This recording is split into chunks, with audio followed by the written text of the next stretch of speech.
এটা আমাদের সবাই আমরা জানি যে আমরা সবাই শিক্ষার্থী। আমি এক জায়গায় দাঁড়িয়ে আছি, তুমি এক জায়গায় দাঁড়িয়ে আছো, আমি টিচার, তুমি স্টুডেন্ট। কিন্তু আমাদের শিক্ষক জীবনে বা শিক্ষার জীবনে দুটো জিনিস কিন্তু খুব জরুরি। একটা হচ্ছে শিক্ষা আর একটা হচ্ছে স্বাস্থ্য, তাই তো? শিক্ষা এবং স্বাস্থ্য দুটোই জরুরি। তাই শিক্ষার ক্ষেত্রে আমাদের শিক্ষাটা তোমরা এখান থেকে সমস্ত স্যারদের কাছ থেকে পাচ্ছ। স্বাস্থ্যের ক্ষেত্রে বলি, এই কলেজে তোমরা সবারই অজানা কিছুই নেই। এখানে কলেজের আন্ডারে যেটা ট্রাস্ট আছে, হ্যাঁ, Santiniketan medical college and hospital. Santiniketan medical college and হসপিটালে বিভিন্ন ধরনের চিকিৎসা পরিষেবা দেওয়া হচ্ছে। যেমন হচ্ছে, তোমরা আগে থেকেই জানো যে 10 টাকার বিনিময়ে যে তোমরা ওখানে গিয়ে টিকিট কেটে যে কোনো ডাক্তার দেখাতে পারো, যার যেরকম সুবিধা অসুবিধা আছে। আমাদের এখনো পর্যন্ত অনেক ব্যক্তি আছে যারা চিকিৎসার সুযোগ পায় না। আমরা ঠিক আছে, কিন্তু এখনো অনেক গরিব মানুষ আছে যারা চিকিৎসার সুযোগ পায় না। সেই সব মানুষদেরকে তোমরা তোমাদের শিক্ষার সাথে সাথে তোমরা সেই সব মানুষদেরকে চিকিৎসার সুযোগ করে দাও। তাদেরকে যারা ডাক্তার দেখাতে পারছে না, ডাক্তার দেখানোর পয়সা নেই, তাদেরকে শান্তিনিকেতন মেডিকেল কলেজ আর হসপিটালের কলেজ থেকে গাড়ি ছাড়ছে, তাদেরকে 10 টাকার বিনিময়ে সেখানে তারা ডাক্তার দেখাতে পারে। কোন ডাক্তার কবে দেখাতে আসছে বা কী আসছে, তারা টেক টিচার বা আমাদের প্রিন্সিপাল স্যারের সাথে তোমরা যোগাযোগ করে নিতে পারো, বা আমাদের কাছে ট্রিটমেন্ট আছে সেটা নিয়ে নিতে পারো। 10 টাকার বিনিময়ে তুমি টিকিট কেটে সেখানে ডাক্তার দেখাতে পারো। সে তোমার চোখের প্রবলেম হোক, পেটের প্রবলেম হোক, যা প্রবলেম হোক। এছাড়াও 62% হারে যে ওষুধের ছাড়টা, সেটাও তোমরা করাতে পারো, যে ওখানে তুমি টিকিটটা কেটে সেখানে ওষুধটা কিনে তুমি বাড়ি আসতে পারো। এছাড়াও 62%। এছাড়াও এখন আমাদের শান্তিনিকেতন মেডিকেল কলেজ অ্যান্ড হসপিটালে ফুল বডি চেক আপ হচ্ছে।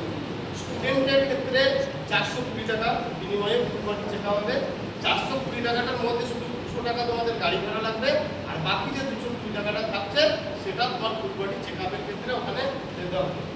তোমরা সবাই এখন দেখো, স্বাস্থ্য সবারই জরুরি। স্বাস্থ্যটাকে ঠিক রাখতে সবাই যাও এবং সেখানে ফুল বডি চেক আপ করে চলে আসতে হবে। তাছাড়াও তোমার যদি ফ্যামিলি যায় বা তোমার পাড়ার কেউ যেতে চায়, শরীর খারাপ, ঠিকঠাক ভালো হচ্ছে না, তাদেরকেও দেখাতে পারো। তোমাদের যেটা 420 টাকা লাগছে সেটা ফ্যামিলি বা পাড়ার ক্ষেত্রে ওটা 560 টাকা লাগবে। 200 টাকা যেমন তার গাড়ি ভাড়া, এখান থেকে কলেজ থেকে গাড়ি থাকছে, যেন কলেজে গাড়ি আসবে গাড়ি করে 200 টাকা গাড়ি ভাড়া, আর বাকি যেটা থাকছে সেটা হচ্ছে 360 টাকায় তাদের ফুল বডি চেক আপ হয়ে আসবে। তোমরা ফুল বডি চেক আপটা করতে পারো, পাড়ার বা তোমার বা যে কেউ, ঠিক আছে? তোমার ক্ষেত্রে একটা ফেসিলিটি, পাড়ার ক্ষেত্রে একটা ফেসিলিটি। এছাড়াও দেখো যে তুমি এখানে যে শান্তিনিকেতন মেডিকেল কলেজ অ্যান্ড হসপিটালে যে এইসব পরিষেবা পাওয়া যাচ্ছে, সেটা তো তুমি না বললে তো কেউ জানতে পারছো না। আমি তোমাদেরকে বললাম, তবে তোমরা জানলে।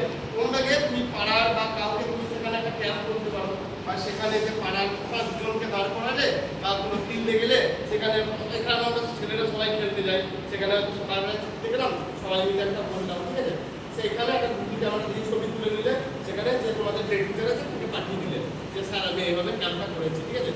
মানুষকে বলবে, তবেই মানুষ জানবে, তবেই মানুষ স্বাস্থ্যের পক্ষে সচেতন হবে। তার আগে তো মানুষ স্বাস্থ্য সচেতন হবে। তুমি দেখো চারিদিকে গভর্নমেন্ট অনেক কিছু প্রজেক্ট করছে, কিন্তু মানুষ এতটাই অসচেতন হয়ে গেছে যে ঠিক থাকছে না। তোমার অনেক জায়গায় অনেক কিছু তৈরি হচ্ছে, কিন্তু সেটা মেনটেনেন্সের দরকার। যেমন মেনটেনেন্স মানে মানুষের চারিদিকে পরিবেশের নোংরার কারণে শরীর খারাপটা বেশি হচ্ছে। মানুষকে সচেতন করো, মানুষের স্বাস্থ্যের দিকে সচেতন করো, এবং তুমি পাড়ায় বা ফিল্ডে বা সকালবেলায় ছুটতে যাওয়া, সামনে রাত আসছে, সবাইকে সচেতন করাও স্বাস্থ্য সম্পর্কে। আর যে ফুল বডি চেক আপ বা শান্তিনিকেতন মেডিকেল কলেজ অ্যান্ড হসপিটালের ব্যাপার, এগুলো তুমি সব বলো। আমাদের সামনে একটা নিউরো সার্জন আসছে, ঠিক আছে?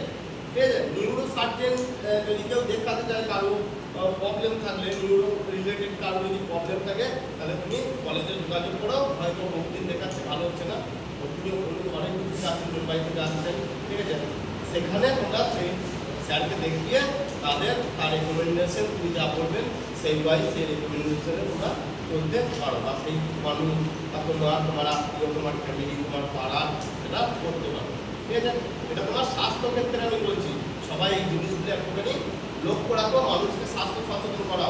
আমরা স্টুডেন্ট, আমাদের কিন্তু এটা কর্তব্য, ঠিক আছে? স্টুডেন্ট লাইফে মানুষ অনেক কিছু ট্রাস্টের কাজ করে, অনেক ছেলে আছে কেন যারা ট্রাস্টের কাজ করে, ঠিক আছে? এই কাজগুলো করা। তাছাড়াও তোমরা আমাদের এখানে পজিটিভ বার্তার উদ্যোগে যে 1 বছরে 1 কোটি গাছ লাগানোর যে উদ্যোগটা নেওয়া হয়েছে সেটার সম্বন্ধে সবাই সচেতন হও। গাছ ভালো বা গাছ লাগালে পরিবেশ সুস্থ থাকবে এবং পরিবেশের আবহাওয়া সব ভালো থাকবে। তা গাছ লাগাও, গাছ পরিবেশকে সচেতন করো, গাছ লাগাবে বা সেখানে কলেজে যে গাছগুলো আছে সেগুলোকে পরিচর্যা করো, পাড়ায় কোনো জায়গায় গাছ লাগাও, মন্দির আছে মসজিদ আছে সেসব জায়গায় গাছ লাগাও। কিন্তু গাছ লাগানোর ক্ষেত্রে বা যা করছো কলেজের ক্ষেত্রে আমাদের